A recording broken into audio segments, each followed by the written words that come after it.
Recebo nessa noite Edinho Silva, sociólogo. Edinho, seja muito bem-vindo. Muito obrigado, Dalcides. É uma alegria imensa, mais uma vez, estar aqui no Tribuna.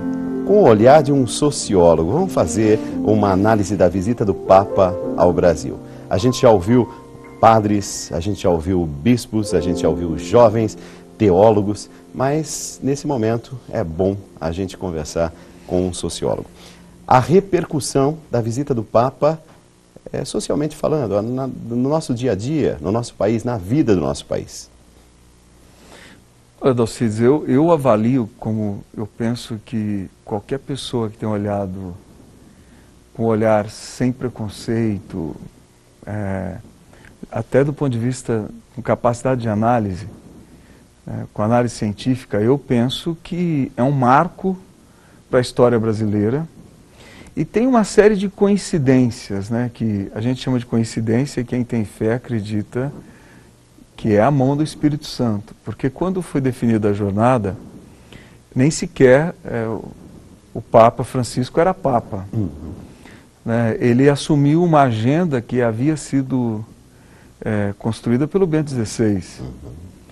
E ele veio no Brasil no momento pós-mobilizações, onde as lideranças dessas mobilizações foram os jovens. E ele vem para a jornada para discutir o papel dos jovens, não só na igreja, mas na própria sociedade. E ele assume o seu papado numa conjuntura difícil do Vaticano também. Né? E ele faz uma opção. Quando ele faz a opção por Francisco, ele faz uma opção. Ele faz uma opção do ponto de vista teológico. Né? E ele reafirma essa opção na sua primeira agenda missionária, que é no Brasil, com a juventude, pós-mobilizações, onde ele reafirma o papel do jovem enquanto sujeito histórico, né? Ele reafirma um novo caminho para a igreja. E eu penso que essa é a principal característica dessa viagem missionária do Papa. Ele mostra uma igreja humilde e uma igreja comprometida, não com a fé sem ação. Né? Ele chama a igreja a fazer uma opção, né, de resgate dos pobres, de construção da cidadania, de construção da dignidade. Então, nós poderíamos ficar aqui a noite inteira tentando interpretar, não só do ponto de vista sociológico, mas do ponto de vista teológico, os gestos do Papa. Foram gestos fortes, de humildade e de compromisso com a transformação social. Portanto, uma igreja que ela sai, né, do seu espaço físico e vai até onde estão aqueles que mais precisam. E faz uma opção pelos pobres, de nós combatermos a pobreza, a miséria. Uma igreja que, por meio da fé, busca a construção da dignidade e a reafirmação do papel do jovem. O jovem enquanto sujeito da construção de uma nova realidade, o jovem enquanto instrumento da transformação social. Para o Papa, me parece que não há dúvidas na questão com o envolvimento da igreja com a política. Tanto assim que ele afirma que o cristão tem que estar na política. Ele deixa claro, por exemplo, que os jovens devem ir às ruas, que devem protestar. Então me parece muito clara a mensagem de Francisco em relação ao combate da corrupção, ao combate das desigualdades, e uma voz como a dele, que, queira ou não, ele está falando, no mínimo, para 1 bilhão, mais de 1 bilhão de fiéis católicos, é significativo, inclusive para as autoridades brasileiras. Olha, é importante nós sabermos que o Papa assume o seu papado com denúncias sérias de corrupção, né, no banco que cuida das questões administrativas do Vaticano. Ele já havia feito um discurso muito duro contra a corrupção no próprio Vaticano e tomou medidas importantes, medidas administrativas importantes. E ele, quando ele faz uma opção da participação política, na verdade é extremamente evangelizador, né? Que o jovem seja o sal da terra, a luz do mundo, o instrumento da transformação. que o jovem cumpra o seu papel de transformação. E não é só o jovem, é os cristãos de uma forma geral. Portanto, que tenham participação, que não sejam passivos diante da injustiça, da pobreza, da miséria, da corrupção.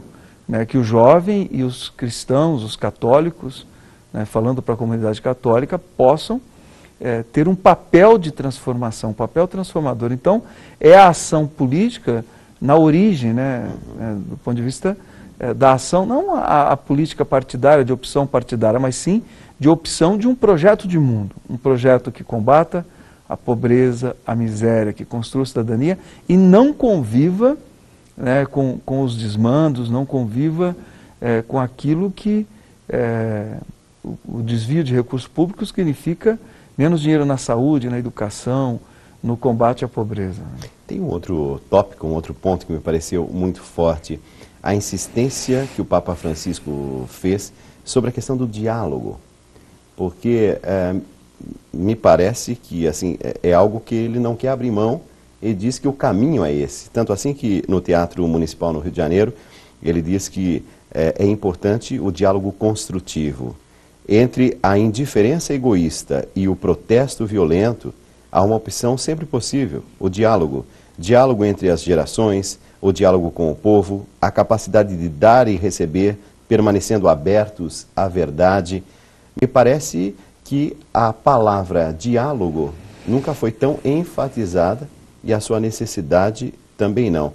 E isso serve para todas as instâncias, para todas as sociedades e todas as comunidades. Ele reforçou o diálogo em todos os momentos, inclusive na viagem de volta.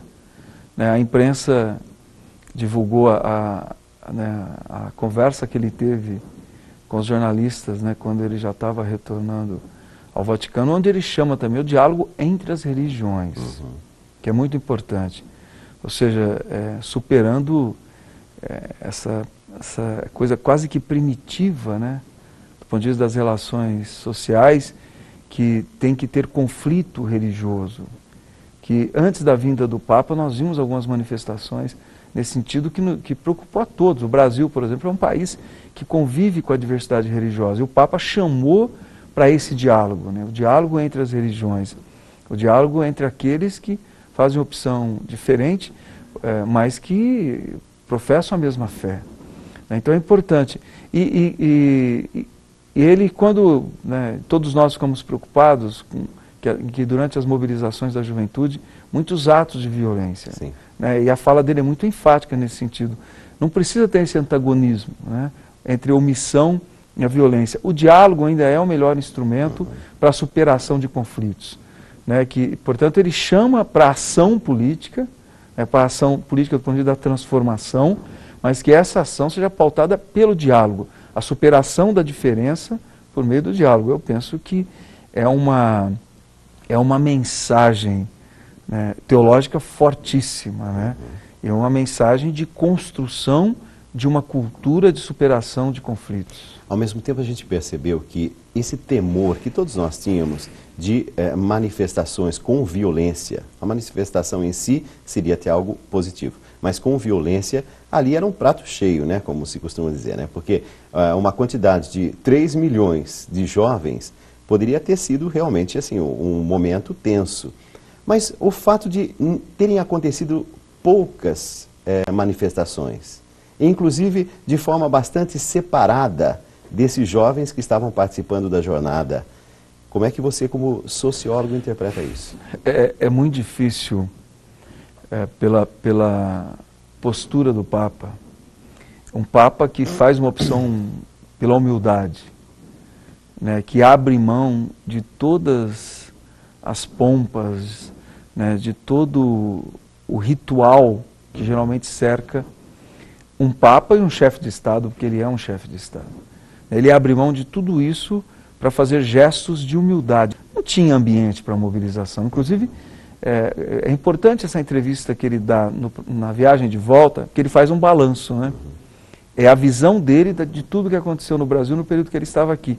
E ele enfatiza a capacidade de acolhimento do povo brasileiro, o carinho do povo brasileiro. Então era impossível, não cabia naquele momento, por mais que, repito, algumas lideranças, no entender que estão superadas, né, que incentivaram as mobilizações, e até tentando criar conflito religioso, não cabia, ao contrário, nós vimos tantos evangélicos, né, nas atividades do Papa, manifestando carinho e respeito pelo Papa. Então isso é muito rico. Eu não tenho nenhuma dúvida que nós vamos, a vinda do Papa tem um impacto fortíssimo no Brasil, e nós vamos ainda colher muitos frutos da vinda do Papa e de todas as mensagens, né, de todas as sementes que o Papa plantou no nosso país, e que eu não tenho, repito, nenhuma dúvida que são sementes de transformação, de construção, né, de uma nova cultura e de uma nova forma de se construir, né, a própria fé. Né, a fé, né, a espiritualidade marcada com a ação, né, com a atividade concreta, né, com a busca daqueles que estão não só à margem da igreja, mas à margem também da sociedade. Tem perguntas de telespectadores e eu vou passar agora a palavra para o Paulo, que nos ajuda aqui todas as noites. Muito boa noite, Paulo. Boa noite, Dalcides. Boa noite, Edinho. Algumas perguntas que foram deixadas na nossa caixa de entrada, como a da Fabiana Moreira, a pergunta que ela manda para a gente, ela é de Aracaju, Sergipe. Ela falou assim: o Papa Francisco criticou em sua vinda ao Brasil o modelo político e cultural que valoriza somente o dinheiro e deixa de lado os jovens e os idosos, que deveriam atuar como motor de uma sociedade. Jovens agregando fôlego, determinação, inovação, e os idosos transmitindo sua sabedoria, sua experiência. Edinho, para você, quais os papéis que a juventude e a terceira idade têm no mercado de trabalho, têm na nossa economia?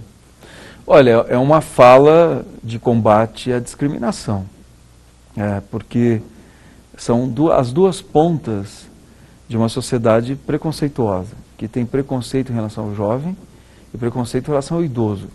O jovem, por supostamente não estar ainda na sua capacidade produtiva plena, portanto uma lógica de produção de riqueza, e o idoso por também supostamente não estar mais, né, na sua capacidade produtiva plena, portanto também preconceito. E a lógica da produção de riqueza. O Papa, ele chama para uma outra lógica, a lógica de valorização do ser humano, né, de valorização da humanidade.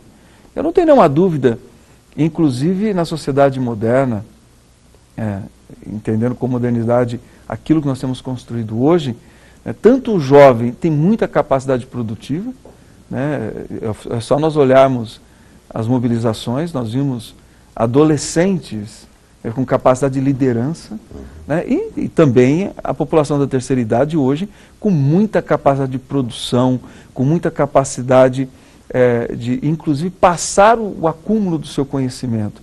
Então, eu não tenho nenhuma dúvida que a mensagem do Papa é para que a gente possa organizar a sociedade numa outra dinâmica, numa dinâmica de valorização da humanidade, né, e rompendo um pouco com aquilo que vem desde a Revolução Industrial, que as pessoas valem quando elas têm capacidade de produzir naquele conceito, inclusive, da produção fabril. Né? E na sociedade da informática, da tecnologia, as pessoas produzem mesmo quando elas não têm a força da transformação fabril, né? Ou que elas não têm a experiência, no caso do jovem, da transformação fabril. O Papa, portanto, ele prega uma nova lógica, novos valores, o valor de você valorizar, né, de você respeitar, de você enfatizar, né, a capacidade humana das pessoas. Edinho, eu quero te agradecer, mas também já deixar certo, na quarta-feira que vem nos encontramos novamente, é isso? Com o maior prazer. Então, olha, até quarta-feira eu convido você, telespectador, a fazer exatamente o que a nossa telespectadora fez e outras pessoas também fizeram. Enviar sua pergunta para Edinho Silva, o nosso sociólogo, comentarista de cidadania, para a gente responder a sua questão na próxima quarta-feira, quando teremos novamente a presença do Edinho Silva. Edinho, mais uma vez, muito obrigado. Eu que agradeço, Dalcides, e um grande abraço a todos.